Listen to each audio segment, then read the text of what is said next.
Bien, ¿crees que el centro es neutral?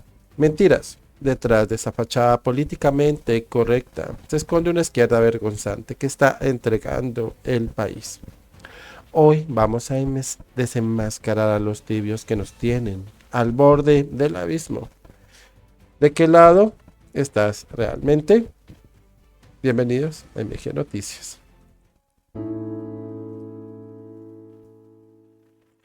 Bien, y seguimos con este martes de columnas, ahí con un pequeño resfriado, con una pequeña peste, pero bueno, ustedes comprenderán, ustedes me apoyarán, ¿cierto? El centro no existe, pero los tibios sí. Columna de Fernando Álvarez para el expediente. Bien, en los últimos años ha crecido el número de personas que se sienten políticamente correctas por no pertenecer a ninguno de los bandos enfrentados. Están cómodos con la idea de ser o parecer de centro, percibirse distantes de los extremos y verse a sí mismos como neutrales. El centro ha sido clave en coyunturas históricas de amenazas como la que conformó el grupo de los no alineados o la que impulsó la tercera vía entre el socialismo y el capitalismo, o la que combatía los designios armamentistas de las superpotencias. Postura que resultó determinante en la Guerra Fría cuando creó en la cumbre de Belgrado un bloque de naciones que enfrentó los ánimos expansionistas tanto del imperialismo norteamericano como los del socialimperialismo soviético. Para Josip Broz Tito de Yugoslavia, Gamal Abdel Nasser de Egipto, Jawaharlal Nehru de India, Kawan Enrumat de Ghana y Sukarno de Indonesia. Eran tan condenables las tropas gringas en Vietnam como los tanques rusos en Checoslovaquia. Fueron líderes que lucharon por la descolonización y la soberanía de los pueblos y su decisión fue contundente. No eran aguas tibias. El centro es válido para luchar contra dos filosofías de extremos opuestos, dos concepciones del mundo radicalmente contrarias o dos enfoques sociopolíticos antagónicos. En muchas ocasiones, ser de centro ha sido sensato cuando ha enfrentado posiciones radicales de dos orillas polarizantes y la razón ha mandado no identificarse con ninguna de las visiones extremas. Pero no siempre por considerarse independiente se puede ser neutral. Hay momentos en que hay que establecer cuál es el enemigo principal y tener suficiente temple para alinearse con el secundario para derrotarlo. Claro que para estos efectos se requiere más que una postura pandita frente a las posiciones extremas, más que una actitud blandita para enfrentar radicalismos ideológicos y más que una actuación cómoda que conlleve no asumir compromisos en aras de guardar la compostura. El centro es respetable cuando se enfrenta con vigor tanto al comunismo como al fascismo, o toma partido enérgicamente contra el imperialismo yanqui y contra el socialismo social imperialismo ruso, cuando combate las dictaduras tanto de derecha como de izquierda. Por eso el centro político en Colombia, por el que todos se pelean y del que todos se reclaman hoy, en realidad no existe. Lo que hay es un centro izquierda que a la hora de la verdad es izquierda vergonzante. Le da vergüenza defender a Fidel porque cree que la situación del pueblo cubano se debe al bloqueo del imperialismo norteamericano. Le da vergüenza defender a Maduro y protesta porque el imperio gringo se entrometa para llevárselo preso. Le da vergüenza defender a Ortega en Nicaragua porque la justicia lo justifica por ser consecuencia de la dictadura de Somoza. El Centro Colombia nunca ha sido capaz de decir categóricamente ni Pinochet, ni Fidel Castro, ni Netanyahu, ni Hamas, ni Trump, ni Putin, porque en el fondo de su alma siempre está con la izquierda.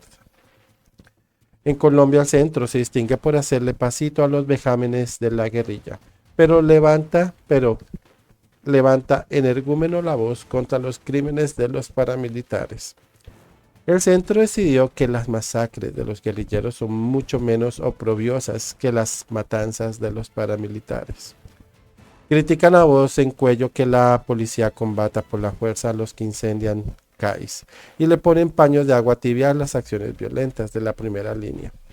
Tímidamente criticaron el asalto al Palacio de Justicia por parte del M-19, pero se envalentonan para descalificar la retoma militar. No fustigan el bombazo al Club de Nogal porque por ser de pretenciosos arribistas, Soto Voce lo consideran merecido. Eso no le dio a los del centro para rasgarse las vestiduras. Para el centro es importante denunciar los 7.000 y cada vez más falsos positivos, pero no los escandalizan los 17.000 y más niños reclutados por las FARC y el ELN que usan de carne de cañón en la guerra. Los del centro se inventaron que la guerrilla existía por las causas objetivas de pobreza y desigualdad para no confrontar la decisión aventurera de unos anarquistas que se alzaron en armas con el sueño de replicar la hazaña Fidel Castro y el Che Guevara, sin tener en cuenta condiciones subjetivas que implican la voluntad popular o el querer del pueblo. Para los del centro, los paramilitares son narcoparamilitares, pero les cuesta decir que los guerrilleros son narcoguerrilleros. Lo saben, pero no lo dicen. Ejercer doble rasero porque sufren complejo de derecha. El espectro de centro tuvo cierto protagonismo respetable en el país cuando emergió Antanas Mockus. Fue una expresión auténtica porque Mockus venía de decepcionarse la izquierda y mucho más de la Armada. Un día le preguntaron si era de izquierda o de derecha y respondió: yo no sé, pero a veces, como en el tráfico bogotano, se fluye mejor por la derecha. En esas épocas no había tanto complejo de derecha y se tenía claro que la izquierda armada no era opción viable. Y luego del acuerdo de paz del gobierno de Juan Manuel Santos, en el que se reconoció estatus romántico a las FARC, el centro viró de nuevo a la izquierda y se radicalizó contra la derecha. Volvió como su objetivo principal a todo lo que representara al expresidente Álvaro Uribe Vélez. Por eso, el centro se ha desdibujado cada vez más porque sus posturas contra la izquierda son suaves y contra la derecha son duras, pero sin solidez argumentativa. Son tibias por reverencia y por insuficiencia. Las recriminaciones a la extrema izquierda se hacen con pinzas. Las críticas al gobierno de izquierda son calculadas y medias. Los candidatos del centro, Sergio Fajardo y Claudia López, le apostaban a ganarse el favor de la izquierda y por ende le daban golpes con almohadilla. Con la derecha les era más fácil ser fuertes, pero resultaban bandidos porque se aquilosaron en el relato de la izquierda y de la extrema izquierda contra Uribe. La réplica de los de centro quedaba como segundas partes y el mérito antiuribista se lo ganó siempre la izquierda. El intento de una tercera postura política se vino a menos por sustracciones de materia. La estigmatización al uribismo y a los candidatos que parecían uribistas dejaban la sensación de ser apenas rabietas de celos con poco fondo. Recordaban los berrinches del expresidente César Gaviria cuando gritaba Uribe mentiroso. Las expresiones casi histriónicas de Fajardo o de Claudia se veían impostadas y poco creíbles. Claudia con la cantaleta de que Abelardo defiende a la mafia o Fajardo con su hipótesis de que de la Espriella asesinaría a sus opositores no generaron nunca credibilidad y mucho menos entusiasmo, porque sus postulados se ven flojos. El centro no es visto tibio por quedar como ni fu ni fa, sino por falta de contundencia argumentativa. Hoy intelectuales, juristas y periodistas que se ubican pomposamente en el centro han perdido el norte, como si en la época de Hitler a Churchill no le hubiera tocado aliarse hasta con Stalin para acabar con el mal peor, como si en la época de Pablo Escobar no hubiera sido válido aliarse hasta con el cartel de Cali para acabar con el monstruo del narcoterrorismo. Les preocupa más la inclusión homosexual que la supervivencia de la democracia. Les preocupa más el maltrato animal que los secuestros a seres humanos. Les temen más a la falta de equidad de género que a la falta de libertad. En síntesis, el árbol no los deja ver el bosque. Les angustia más las reivindicaciones modernas de la democracia que preservar las conquistas antiguas de la democracia. Por mezquindades y miopía, hoy el centro no ve el peligro principal en el binomio Petro-Cepeda.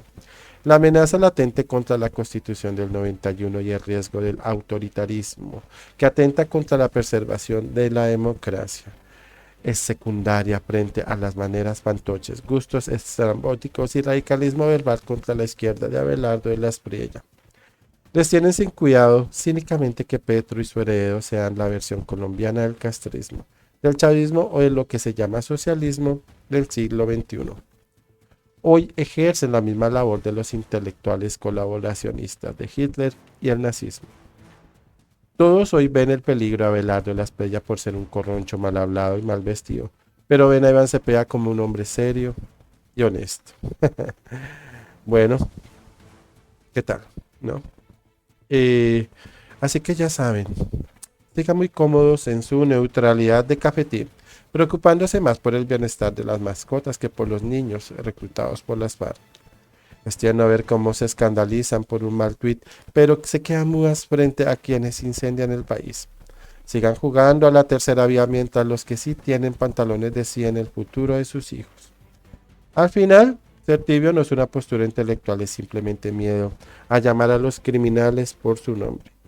Digan así que el socialismo del siglo XXI les agradece el silencio con una sonrisa. En Colombia, el que se sienta en la mitad ya eligió el bando del verde. Bien, comentarios. Muchísimas gracias a todos. Los leo, suscríbanse, activen la campanita y nos vemos más tardecito.